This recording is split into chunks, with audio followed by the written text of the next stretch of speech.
There is a massive gap in between the rich and the poor. In fact, there has never been such a large gap. The trouble is that a healthy and strong middle class is what builds a country. Without it, there can be no economy. The 1% may have lots of money and be able to invest in assets, but the middle class is needed to keep the engine running. I think someone forgot to tell the Fed that information. You came here for the truth, so let me unveil that for you. Today, we are going to look at Jeff Bezos and the wealthy. What does that mean to you? What is wealth? Well, according to Merriam-Webster's dictionary, wealthy is having wealth, very affluent, characterized by abundance, and ample. That's how they define it. And surely we could say wealth in terms of money, wealth in terms of relationships, success, and that could be defined on so many different levels. But for the purposes of this video, we're talking about money. Let's look at the richest list. Right now, Jeff Bezos is worth approximately $167.7 billion.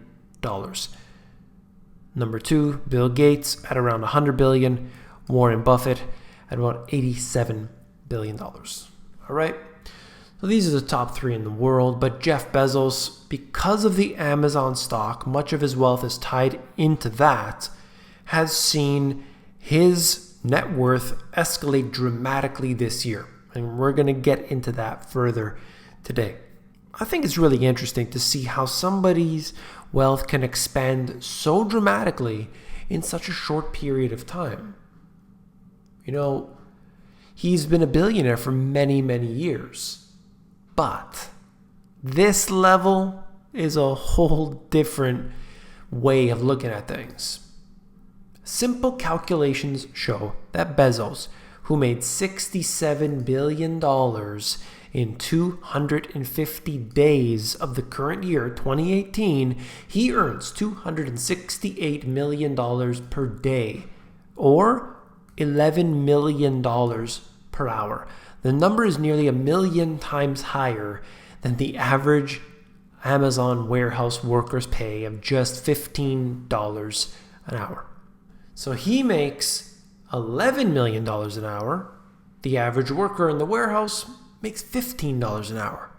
I think that's crazy to think about the amount of money that's pouring in. But it also makes me think of something else. There's a lot of money out there. Now that money is virtually unlimited.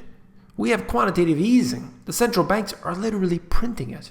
The problem is that it's going into fewer and fewer hands and not into the middle class. What I'm trying to do is to find a way for the average individual to be able to simply have enough that they need, whatever that is. That's all. So let's look further into this. That's $67 billion that he has made in 1 year. I mean, just the thought of that. Anyway, it's more than the entire market cap of FedEx. Bezos' gain this year alone would make him, the gains alone for this year would make him the 7th richest person on earth. That's unbelievable. Just what he's made this year would make him the 7th richest person. 499 other billionaires on the Bloomberg ranking have added a net combined $8.3 billion to their fortunes this year. So you take 499 other people, they made $8 billion. He has made $67 billion. Just to give you that contrast, to see how much further he has gone than other billionaires. Not even comparison to the middle class, not comparison to the Amazon workers. This is in comparison to other billionaires. So the money clearly right now is being pushed into fewer and fewer things. Amazon stock, Apple stock, and a few other things, okay? Which I've covered here on the channel many times before.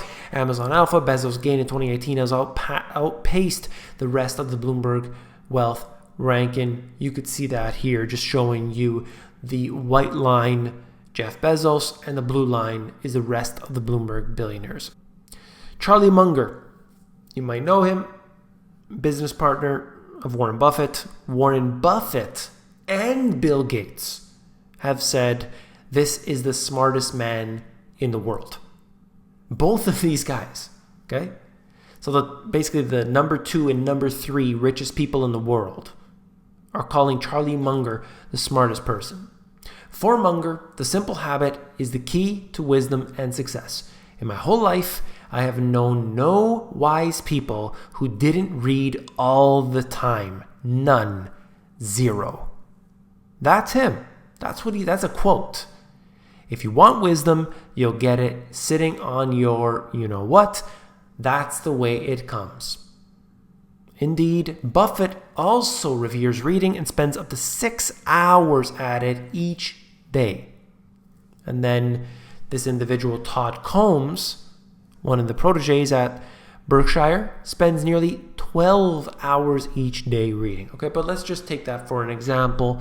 Looking at Charlie Munger, looking at Warren Buffett. They want to be able to consume as much information as possible. Why? Because it makes them smarter. They feel the fulfillment and they can make wise choices. What do they read? They read biographies. They read everything. Looking at the SEC filings. They look at everything. Everything you can do, they read it. Now, I'm not even a fraction of what these individuals are in terms of their, historical knowledge and everything else. I try to read as much as I possibly can. I haven't watched TV regularly in it's probably definitely over 10 years. I think probably early 2000s. That's when I gave it up. And I started to look into more reading and things. Then I started getting to the audiobooks, seminars, presentations, reading books, and then I started really becoming active on the books. Then I wrote my own book, my first book, and I just tried to consume as much information as possible. I still do. Now when I exercise, I do not, this is going back years now, but I stopped at one point listening to music, and then I went to audiobooks instead, or some sort of audio type program instead. So I'm just constantly listening to this information, traveling whenever I'm traveling from one place to another on a daily basis. If I have to walk to the store, if I have to walk to this place or that place, I've got headphones in and I've got the audio programs going. I think this is a simple way that we can, in every day, you're probably driving to work, you're probably walking to work, biking to work. There's no reason why you shouldn't have some sort of audio program playing. You're going to learn so much from it. And I have done all sorts of different things. Everything you could imagine. I've got those and learned a lot from them. Okay, over the years, I started really diving into that probably about 2005 and when I really started to learn. And I think that it has been the smartest thing I've ever done. It has helped me tremendously in learning. I learn a lot from other individuals as well. Whenever I find an individual that knows anything about anything, I start to download that information. Okay, I met 2 people. They're not from Dubai traditionally, but anyway, they were born in Dubai, worked in Dubai, lived in Dubai. So I just started firing off questions, asking one after the other, probably annoying them a little bit, but I made it quite casual and wanted to learn everything about it, learning about the real estate, learning about everything about that I could from them, from people who actually live there. And I do that with everybody. If I find a person from a different country, I start just asking questions. How's this? How's that? How does this work? How does this work? And I'm just downloading because I'm getting it from the source. That's why I love the comments on this channel. I think they're absolutely amazing. I learned so much from each and every one of you. So basically my message is to you to learn as much as you can. No, you may not be Jeff Bezos, $167 billion, and there's obviously a select few individuals that are going to keep the power, keep the wealth to themselves. But could you increase your wealth? Whatever it is today, could you increase it? Yeah, absolutely. And it starts with gaining knowledge. All right, like I said, Jeff Bezos' wealth, they want to keep it in their hands. And we're talking Rothschild wealth, not even close, okay? They don't end up on the list, which I think is funny. But can you increase your wealth? Yes. Yes, I do believe that. Everybody has the potential to do that. And I think that the number one best thing you can do, people are always asking, what's the best investment? Invest in yourself. The most important thing. I've bought many, many books. Look, if you want books, you can get them used. I bought many books used over the years. Nothing wrong with that at all. You get the ones that are in good condition. You buy them used and learn. Learn. Don't, some people like fiction. I don't. There's a lot of easy reading books that you can get that I think are much, much more useful. But anyway, just read. Just get the audiobooks, audio programs, listen to it while you're washing the dishes, while you're exercising, while you're going to work, going back every day. Imagine if you listen to audio every day, you were doing some simple, repetitive, boring task like driving or anything else. You're going to gain so much knowledge every single day. Okay, that's all for this video. If you found it informative, please give me a thumbs up. When you give me a thumbs up, it helps support the channel. And if you want the financial education you were not taught in schools, these two books have it all. You can check them out at the link in the description. And if you're more interested in the audiobook version, you can get that at themoneygps.com.